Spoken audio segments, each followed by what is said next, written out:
Hello बच्चों, कैसे हो आप सब। तो वेलकम बैक टू आपका चैनल, मेरा चैनल बेटा कॉमर्स परिभाषा। तो बेटा आज हम क्लास 12 अकाउंट्स का चैप्टर 2 पार्टनरशिप फंडामेंटल उसका पार्ट 4 करने वाले हैं। पार्ट 1 में हमने P N L appropriation account पढ़ा बेटा। पार्ट 2 में हमने इंटरेस्ट ऑन कैपिटल कैलकुलेट करना सीखा। पार्ट 3 में हमने इंटरेस्ट ऑन ड्राइंग कैलकुलेट करना सीखा। और आज हम वैसे ही कुछ इंपॉर्टेंट टॉपिक्स कवर करने वाले हैं बेटा। तो सबसे पहले हम क्या लिखेंगे बेटा, What happens in the case of loss in P&L appropriation account। बेटा आप मेरे साथ साथ नोट्स बनाओ, स्टार्ट कर दो आप। क्या होता है, ये छोटा सा कंसेप्ट है। आज सबसे पहले हम यहाँ से स्टार्ट करेंगे। What happens in case of loss in P&L appropriation account। ठीक है बेटा, आपको याद होगा बेटा फर्स्ट क्लास में मैंने बताया था कि अगर लॉस आता है बेटा, अगर पी.एन.एल अप्रोप्रिएशन में लॉस आता है तो हम कभी लिखते नहीं हैं, आ जाता है तब भी नहीं लिखते हैं, बताया था मैंने। अब अगर बाय चांस लॉस आ जाता है तो क्या करते हैं बेटा, तो आज हम वो सीख रहे हैं। तो हम उसके लिए बेटा एक एग्जांपल लेंगे, उसकी मदद से सीखेंगे बेटा। A and B are two partners in the ratio of 2:1। ठीक है। Net profits of the firm is 60,000, A's interest on capital is 48,000 and B's salary is 1,92,000 per annum। Prepare P&L appropriation account। ठीक है। तो question देखो बेटा क्या है। ए और बी दो पार्टनर्स हैं जो कि रेशियो शेयर करते हैं इन द रेशियो 2:1 में। जो फर्म का नेट प्रॉफिट दे रखा है वो 60,000 दे रखा है। ए का इंटरेस्ट ऑन कैपिटल 48,000 है और बी की सैलरी कितनी है बेटा, 1,92,000 पर एनम। सबसे पहले हम क्या करते हैं बेटा, हमें क्या लिखा हुआ है, प्रिपेयर पी.एन.एल अप्रोप्रिएशन अकाउंट। हम क्या करते हैं बेटा, एक पी.एन.एल अप्रोप्रिएशन अकाउंट बनाते हैं। आई होप आपको दिख रहा होगा। पी.एन.एल अप्रोप्रिएशन अकाउंट बनाते हैं और इसमें वो सारी इन्फॉर्मेशन डालेंगे जो हमें डालनी होती है, जो एडजस्टमेंट है। तो सबसे पहले क्या दिया हुआ है बेटा, A and B are two partners in the ratio 2:1। Net profit of the firm, तो सबसे पहले हमें क्या दिया हुआ है, नेट प्रॉफिट। तो नेट प्रॉफिट को हम कैसे लिखते थे बेटा, यहाँ पर क्या, बाय पी.एन.एल अकाउंट। हम क्या लिख देते हैं यहाँ पर, बाय पी.एन.एल अकाउंट नेट प्रॉफिट, जो कि नेट प्रॉफिट होता है। नेट प्रॉफिट जो पी.एन.एल अकाउंट का होता है वो यहाँ लिख देते हैं। कितना है बेटा नेट प्रॉफिट, हमारा नेट प्रॉफिट है 60,000। हमारा नेट प्रॉफिट है 60,000। मैं बेटा कॉपी पे इसलिए करके दिखा रहा हूँ क्योंकि मैंने वहाँ पे कैलकुलेशन की हुई है ताकि आपको अच्छे से समझ आए। फिर उसके बाद क्या दिया हुआ है बेटा, A is interest on capital. तो इंटरेस्ट ऑन कैपिटल यहाँ आता है, तो to interest on capital, interest on capital कितना है, 48,000। ठीक है बेटा। अगला क्या है, बीज सैलरी, बीज सैलरी या टू पार्टनर्स सैलरी, आप कुछ भी लिख सकते हो, कितनी है, 1,92,000। ठीक है, बस हो गई एडजस्टमेंट्स। अगर मैं टोटल करूँ बेटा, अगर मैं टोटल करूं तो यहाँ पर कितना आएगा, यहाँ पर आएगा हमारा 2,40,000 और यहाँ पर भी मुझे लिखना पड़ेगा 2,40,000। तो अगर आप ध्यान से देखोगे बेटा तो हमारा यहाँ पर बैलेंस निकल रहा है, बाय बैलेंस, यहाँ पे बैलेंस निकल रहा है। हमारा बैलेंस आएगा हमारा 1,80,000, 1,80,000। और जो यहाँ बैलेंस आता है बेटा वो हमारा क्या होता है, लॉस। यहाँ पर हमारा जो बैलेंस आता है वो क्या होता है, लॉस। और मैंने आपको बताया था कि लॉस लिखते नहीं है, मैंने आपको क्या बताया था, लॉस लिखते नहीं है। तो अगर क्वेश्चन को मैं करता तो ये सारी चीज़ें होती जो कि गलत होती, क्योंकि यहाँ लॉस हो रहा है और लॉस तो लिखते नहीं है। तो बेटा इन केस ऑफ लॉस क्या करते हैं, मैं आपको वो सिखा रहा हूँ। तो ध्यान से देखो, मैंने यहाँ पर सब कुछ वही किया हुआ था। बाय पी.एन.एल अप्रोप्रिएशन अकाउंट लिखा था 60,000, 48,000 लिखा, टोटल किया, ये सब कुछ लिखा। तो अब ध्यान से देखो क्या करते हैं जब लॉस आता है। Whenever appropriations are more than available profits। बेटा इस तरफ जो लिखते हैं ना हम, यहाँ पर इस तरफ हम जो भी चीजें लिखते हैं उनको हम क्या बोलते हैं, एप्रोप्रिएशंस बोलते हैं। क्या बोलते हैं, एप्रोप्रिएशंस। तो जब भी बेटा एप्रोप्रिएशंस का टोटल नेट प्रॉफिट से ज्यादा हो रहा होता है, अवेलेबल प्रॉफिट से ज्यादा हो रहा होता है, जो कि इस वक्त आ रहा है 2,40,000, 60,000 से ज्यादा है, then we have to divide the available profits. तब हमें क्या करना पड़ता है, इस अवेलेबल प्रॉफिट को डिवाइड करना होता है in ratio of appropriations, in ratio of appropriations, in appropriations के रेशियो में। फॉर एग्जांपल जैसे यहाँ पर क्या दिया हुआ है हमारे को, यहाँ पर दो अप्रोप्रिएशन दी हुई है, इंटरेस्ट ऑन कैपिटल और सैलरी। तो हमें इन दोनों को क्या निकालना पड़ेगा, रेशियो निकालना पड़ेगा। तो 48,000 है इंटरेस्ट ऑन कैपिटल, सैलरी है हमारी 1,92,000। अगर मैं इनका रेशियो निकालूँ आपस में, जिस उसमें ऑर्डर में दी हुई है ना, याद रखना जिस ऑर्डर में दिया हुआ है हम उस ऑर्डर में ही क्या निकालेंगे, इनका क्या निकालेंगे, रेशियो निकालेंगे। तो इसका रेशियो कितना आ गया, 1:4। तो हमने क्या निकाल लिया, रेशियो ऑफ एप्रोप्रिएशंस। इन सभी को क्या बोलते हैं, इनको बोलते हैं एप्रोप्रिएशंस। तो हमने एप्रोप्रिएशंस का क्या निकाल लिया, रेशियो तो निकाल लिया। अब उसके बाद क्या करना है बेटा, अवेलेबल प्रॉफिट को इस रेशियो में डिवाइड करना है। तो ध्यान से देखो, अगर मैं इस अवेलेबल प्रॉफिट को डिवाइड करूं इस रेशियो में, तो 60,000 इंटू 1/5 होगा और 60,000 इंटू 4/5 होगा कि नहीं होगा बेटा। तो एक आ जाएगा 12,000 और एक आ जाएगा 48,000। 12,000 क्या होगा हमारा, इंटरेस्ट ऑन कैपिटल, क्योंकि जो वन पार्ट था वो इंटरेस्ट ऑन कैपिटल का था, और 4 पार्ट किसके आ जाएंगे, 48,000 किसका आ जाएगा, सैलरी का, क्योंकि 4 पार्ट किसके थे, सैलरी के। तो जो यहाँ पर अमाउंट आएगी बेटा, अब हम इन्हें P&L अप्रोप्रिएशन अकाउंट में लिखते हैं।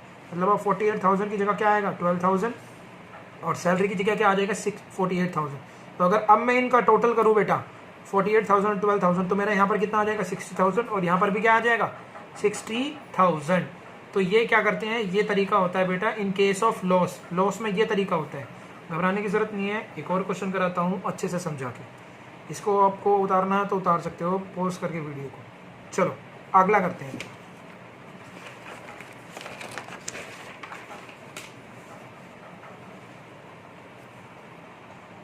तो बच्चों अब इस एग्जांपल की हेल्प से सीखते हैं हम। और एग्जांपल दिया हुआ बेटा, एग्जांपल नंबर 2 है कि एक्स और वाई दो पार्टनर्स है, 3:1 पार्टनर है, वो प्रॉफिट शेयरिंग रेशियो है उनका नेट प्रॉफिट दे रखा है बेटा 54,000।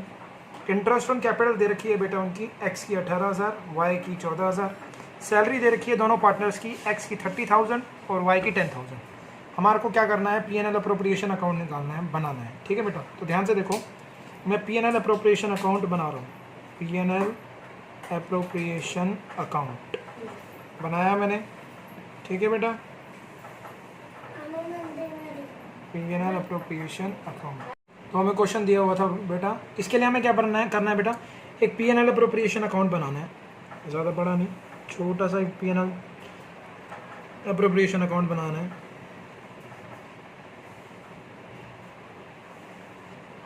ठीक है बेटा, अब हमें क्वेश्चन में देखो क्या क्या बोल रखा है बेटा, हमें बोल रखा है एक्स और वाई दो पार्टनर है, रेशियो दे रखा है। सबसे पहले क्या दे रखा है बेटा हमारे को, नेट प्रॉफिट। तो हम क्या लिखेंगे यहाँ पर, सबसे पहले बाय P&L अकाउंट, जिसको हम नेट प्रॉफिट बोलते हैं, यहाँ पर लिख देते हैं। कितना है बेटा हमारा, 54,000। सबसे पहले हमें ये लिखना है। उसके बाद क्या है बेटा, हमारे को एक्स और वाई की इंटरेस्ट ऑन कैपिटल दे रखी है। तो एक्स और वाई की इंटरेस्ट ऑन कैपिटल क्या लिखूँ मैं, 2 इंटरेस्ट ऑन कैपिटल। अब बच्चों दोनों पार्टनर की दे रखी है, तो हमें पहले अंदर लिखना पड़ेगा दोनों पार्टनर की, 18,000 और 11,000, और इन दोनों को सम करके फिर बाहर लिखना पड़ेगा 29,000। अच्छा सर, ये 14,000 है बच्चों, 14,000 है ये। तो 14,000 अब ऐड किया तो कितना हो जाएगा, 32,000 बेटा, 32,000। उसके बाद क्या है बेटा, सैलरीज दे रखी है, तो क्या लिखेंगे, 2 सैलरी। अब दोनों की दे रखी है सेम, एक्स और वाई की लिखेंगे अंदर ही। तो एक्स की कितनी है बेटा, हमारी एक्स की है 30,000 और वाई की है 10,000, तो ये हो जाएगी 40,000। अगर मैं टोटल करूँ बेटा दोनों तरफ का, तो ये 72,000 हो जाएगा, और यहाँ पर भी कितना लिखना पड़ेगा, 72,000। तो बेटा हमारा यहाँ बचेगा बैलेंस, जो कि हमारा क्या होता है, लॉस। और एक तरीके से लॉस आ रहा है हमारा 18,000 लॉस आ रहा है। अब बेटा हम लॉस तो हम लिख ही नहीं सकते, मैंने आपको पहले बताया था, लॉस तो लिख ही नहीं सकते हैं। तो इसका मतलब हमें क्या करना पड़ेगा, सबसे पहले हमें इस अवेलेबल प्रॉफिट को अप्रोप्रिएशंस के रेशियो में लिखना पड़ेगा। तो हम सबसे पहले क्या निकालते हैं बेटा, रेशियो निकालते हैं, रेशियो ऑफ अप्रोप्रिएशंस। क्या निकालते हैं, रेशियो ऑफ अप्रोप्रिएशन। तो मतलब किस किस का रेशियो निकालना है, IOC एक्स का, रेशियो IOC वाई का, रेशियो सैलरी एक्स का, देखो बच्चों, और रेशियो सैलरी वाई का। इन सब का रेशियो निकालना है हमारे को। जो जो इनकी अमाउंट है लिख दो बेटा, 18,000 रेशियो 14,000 रेशियो 30,000 रेशियो 10,000। तो बेटा अगर इसका रेशियो निकालोगे आप तो रेशियो आएगा 9 रेशियो 7 रेशियो 15 रेशियो 5। ये रेशियो आ जाएगा बेटा हमारा 9 रेशियो 7 रेशियो 15 रेशियो 5। और अब हमें क्या करना है, अब हमें कैलकुलेशन करनी है बेटा, इस अवेलेबल प्रॉफिट को इस रेशियो में डिवाइड करना है। तो जब इस अवेलेबल प्रॉफिट को आप इस रेशियो में डिवाइड करोगे तो बेटा हमारी अमाउंट कितनी कितनी आएगी, मैं काट के लिख रहा हूँ। 13,500 यहाँ आ जाएगा, 10,500 यहाँ आ जाएगा बेटा। इसके लिए आपको एक और P&L अप्रोप्रिएशन अकाउंट डालना है और ये वैल्यूज़ लिखनी है। 10,000 की जगह आ जाएगा हमारा बेटा 22,500, यहाँ आ जाएगा हमारा बेटा 7,500। बाहर कितना आ जाएगा बेटा, फिर बाहर आ जाएगा हमारा, यहाँ आ जाएगा 24,000 और यहाँ आ जाएगा बेटा हमारा 30,000। कितना आ जाएगा बेटा हमारा 30,000। तो अगर मैं टोटल करूँ दोनों का बेटा, इन दोनों को टोटल करूँ तो इन दोनों का टोटल आ रहा है 54,000, जो कि अवेलेबल प्रॉफिट के बराबर है। तो बेटा ये तरीका होता है, अगर लॉस आता है तो इस तरीके से हम करते हैं। आगे बेटा समझ, ठीक है बेटा। नेक्स्ट टॉपिक है बेटा हमारा कि पार्टनर्स कैपिटल अकाउंट सिस्टम। तो बेटा आपको पता होना चाहिए पार्टनर्स के दो तरीके के कैपिटल अकाउंट होते हैं। मतलब जो पार्टनर की कैपिटल है वो दो तरीके की होती है, दो तरीके के सिस्टम होते हैं। एक होता है फिक्स्ड कैपिटल सिस्टम और एक होता है fluctuating capital system. Fixed capital system और फ्लक्चुएटिंग कैपिटल सिस्टम, ठीक है। क्या होता है ये मैं आपको बताता हूँ बेटा। पार्टनर क्या होते हैं बेटा, पार्टनर की सोच अलग अलग होती है, वो अलग अलग तरीके से सोचते हैं। वो ये सोचते हैं कि फिक्स्ड कैपिटल और फ्लक्चुएटिंग कैपिटल फिक्स्ड भी होती है और फ्लक्चुएटिंग भी होती है। तो फिक्स्ड कैपिटल वाले जो पार्टनर्स हैं बच्चा, वो ये सोचते हैं कि मैं एक अकाउंट की जगह दो अकाउंट बनाता हूँ, जिसमें क्या होता है कि एक में मैं कुछ रख लूँ, कुछ सेविंग्स रख लूँ और दूसरे में कुछ अलग तरीके की सेविंग्स रख लूँ। फिक्स्ड कैपिटल सिस्टम में पार्टनर क्या सोचता है, दो अकाउंट बनाता है, एक कैपिटल अकाउंट बनाता है, एक करंट अकाउंट बनाता है। कैपिटल अकाउंट में वो सोचता है मैं कुछ अमाउंट इसमें रख लूँगा और कुछ अमाउंट करंट अकाउंट में रख लूँगा। लेकिन फ्लक्चुएटिंग कैपिटल सिस्टम में क्या होता है बेटा, एक ही अकाउंट बनता है जो कि क्या होता है, कैपिटल अकाउंट, ठीक है। अब इनमें क्या क्या चीज़ें होती हैं मैं आपको बताता हूँ। फिक्स कैपिटल सिस्टम में मैंने आपको बताया दो तरीके के अकाउंट बनते हैं, एक होता है कैपिटल अकाउंट और एक करंट अकाउंट होता है, ठीक है। क्या होता है इसमें, कैपिटल अकाउंट में तो सिर्फ बेटा कैपिटल लिखी जाती है, आपकी पार्टनर की जो भी कैपिटल है वो लिखी जाती है। इन दिस क्या लिखी जाती है, जो अमाउंट है कैपिटल की वो जनरली सेम है, वो लिखी जाती है। और जो अकाउंट का बैलेंस है, इस कैपिटल अकाउंट का बैलेंस बेटा हमेशा क्रेडिट आता है। इस कैपिटल अकाउंट का बैलेंस हमेशा क्या आएगा बेटा, क्रेडिट बैलेंस आएगा। करंट अकाउंट में क्या होता है बेटा, करंट अकाउंट में सारी एडजस्टमेंट्स लिखी जाती है, जैसे interest on capital, salary, commission, drawings, interest on drawings, profits, ये सारी रिकॉर्ड करी जाती है इस अकाउंट में। और ये चीज़ याद रखना बेटा, इसका बैलेंस डेबिट भी आ सकता है और क्रेडिट भी आ सकता है, क्योंकि इसमें कई सारी चीज़ें ऐसी होती है जो पार्टनर को देनी पड़ती है और कई सारी ऐसी होती है पार्टनर को लेनी पड़ती है। तो इसकी वजह से इसका बैलेंस डेबिट भी आ सकता है और क्रेडिट भी आएगा। मैं आगे जाकर आपको सब कुछ बताऊँगा, टेंशन ना लो आप। फ्लक्चुएटिंग कैपिटल सिस्टम में क्या होता है बेटा, फ्लक्चुएटिंग कैपिटल सिस्टम में बैलेंस के साथ साथ, जैसे इसमें कैपिटल का अकाउंट अलग होता है और एडजस्टमेंट का अकाउंट अलग होता है, लेकिन फ्लक्चुएटिंग में कैपिटल अकाउंट में ही सब कुछ लिखा जाता है। कैपिटल भी इसी में ही लिखी जाती है और सारी एडजस्टमेंट्स भी इसी में रिकॉर्ड की जाती है। और इसका भी डेबिट बैलेंस भी आ सकता है और क्रेडिट बैलेंस भी आ सकता है। अब ये कैसे बनते हैं मैं आपको वो बताता हूँ, ठीक है बेटा, कैसे बनते हैं ये। तो देखो बेटा, ये कुछ इस तरीके से बनते हैं। सबसे पहले क्या दे रखा है बेटा, हमारा फिक्स्ड कैपिटल सिस्टम है। तो फिक्स्ड कैपिटल सिस्टम में हमारा क्या है, पार्टनर का कैपिटल अकाउंट है। क्या है बेटा, पार्टनर का कैपिटल अकाउंट है। और यहाँ क्या है, ये पार्टनर का करंट अकाउंट है। मैंने आपको बताया था अभी, देखो बेटा मैं आपको दोबारा से पीछे दिखाता हूँ, टेंशन लेने की जरूरत नहीं है आपको, कि फिक्स कैपिटल सिस्टम में दो तरीके के अकाउंट बनते हैं, कैपिटल और करंट। अब हम वही सीखेंगे कि कैपिटल कैसे बनता है यार बेटा और करंट कैसे बनता है, ठीक है बेटा। तो देखो, सबसे पहले फिक्स्ड कैपिटल सिस्टम में पार्टनर का कैपिटल अकाउंट कैसे बनता है। तो मैंने बताया था आपको बेटा, इस कैपिटल अकाउंट में सिर्फ कैपिटल लिखी जाती है और कैपिटल हमेशा सेम रहती है। तो सबसे पहले हम यहाँ लिखते हैं बाय बैलेंस ब्रॉट डाउन, जो ओपनिंग कैपिटल होती है। बाय बैलेंस ब्रॉट डाउन जो ओपनिंग कैपिटल होती है, और बस यही कैपिटल सेम रह जाती है और कुछ नहीं लिखते हैं। और यहाँ पर हम लिख देते हैं बाय बैलेंस कैरी डाउन, जो क्लोजिंग कैपिटल होती है, बाय बैलेंस कैरी डाउन जो क्लोजिंग कैपिटल होती है। और मैंने अभी बताया ओपनिंग कैपिटल और क्लोजिंग कैपिटल क्या होती है, सेम, मतलब कैपिटल रिमेन्स कांस्टेंट। तो यहाँ पर जो अमाउंट आएगी वहाँ वही अमाउंट यहाँ लिख दो। अब क्वेश्चन ये आता है बेटा कि क्या इनके टोटल में कभी कभी चेंज आ सकता है? तो बच्चों हाँ, बिल्कुल चेंज आ सकता है। क्यों आ सकता है? तो कभी कभी क्या होता है बेटा कि पार्टनर अपने घर से कुछ एडिशनल कैपिटल ले आता है, जिसको हम क्या बोलते हैं, बाई बैंक अकाउंट, और वो यहाँ लिख देता है। तो अगर यहाँ का टोटल करूँ तो कुछ और आएगा, और सिर्फ यहाँ कैपिटल का टोटल करूँगा तो कुछ और आएगा।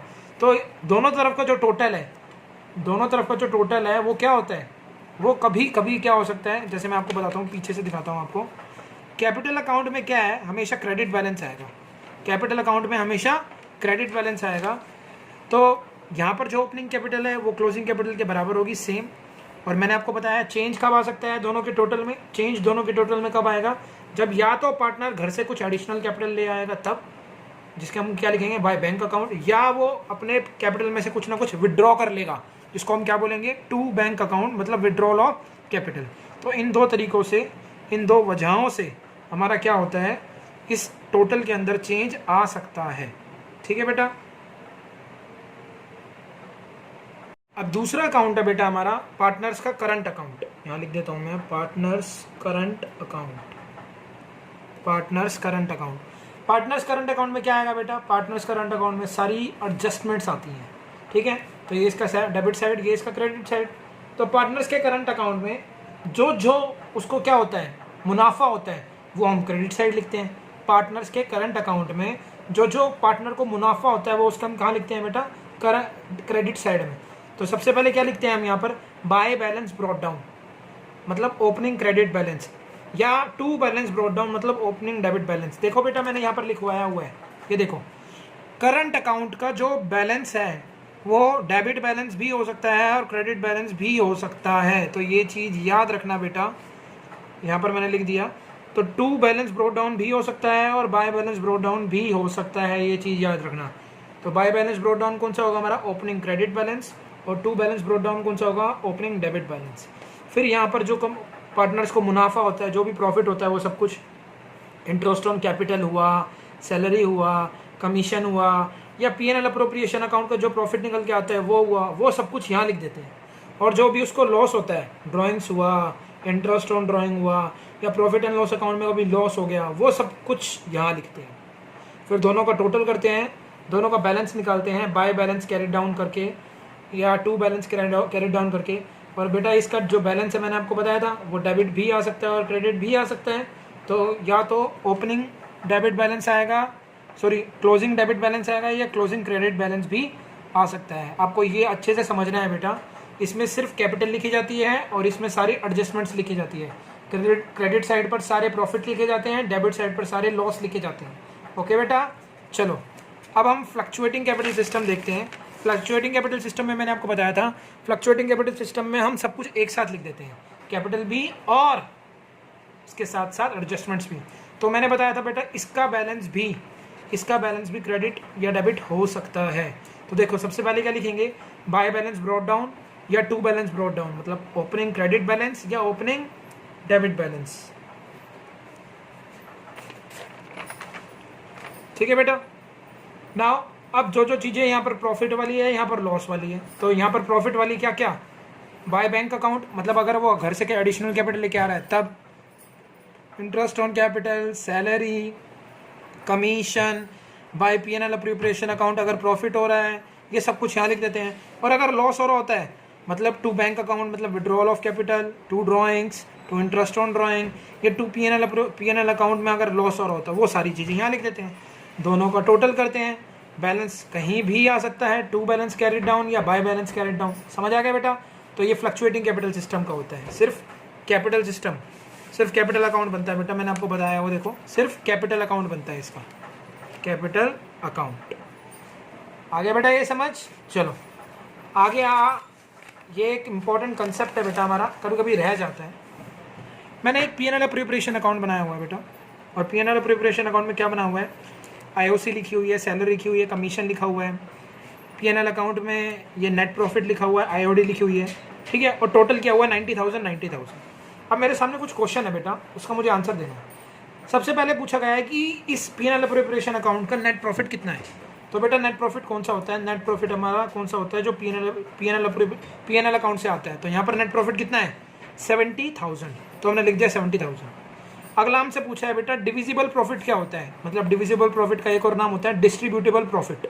अगर हमसे पूछा डिविजिबल प्रॉफिट कौन सा होता है, तो बेटा डिविजिबल प्रॉफिट का मतलब होता है जो ये बैलेंस आता है, यहाँ पर जो ये बैलेंस आता है यही पार्टनर्स में डिवाइड होता है ना बेटा, तो ये डिविजिबल प्रॉफिट आता है। इस केस में कितना आया बेटा, ये 90,000 90,000 30,000 ऊपर है, 60,000 आ जाएगा बेटा। यहाँ पर कितना आ जाएगा 60,000 आ जाएगा डिविजिबल प्रॉफिट। अगला क्वेश्चन पूछा गया है, देखो बेटा net profit after charging IOC. After charging का मतलब देखो क्या है बेटा, आफ्टर चार्जिंग का मतलब है पे करने के बाद। नेट प्रॉफिट बताओ आईओसी पे करने के बाद, तो आईओसी कितनी है 15,000 और नेट प्रॉफिट कितना है हमारा 70,000। तो आईओसी पे करने के बाद हमारा नेट प्रॉफिट कितना बचेगा, सिर्फ 70,000 में से 15,000 माइनस कर दो, कितना आ जाएगा 55,000। आ गई ये चीज समझ। Net profit after charging IOC and commission. Net profit बताओ आईओसी और कमीशन चार्ज करने के बाद। तो आईओसी कितना है 15,000, कमीशन कितना है 5,000, टोटल कितना हो गया 20,000। तो 70,000 में से 20,000 माइनस कर दो, कितना आ जाएगा 50,000। तो बस हमारे को क्या वर्ड देखना होता है, आफ्टर के बाद देखना होता है बेटा क्या दिया हुआ है, उसे हमें नेट प्रॉफिट में से माइनस करना होता है। आफ्टर देखना होता है, बिफोर नहीं देखना होता है। जैसे अगला देखो net profit before commission and salary.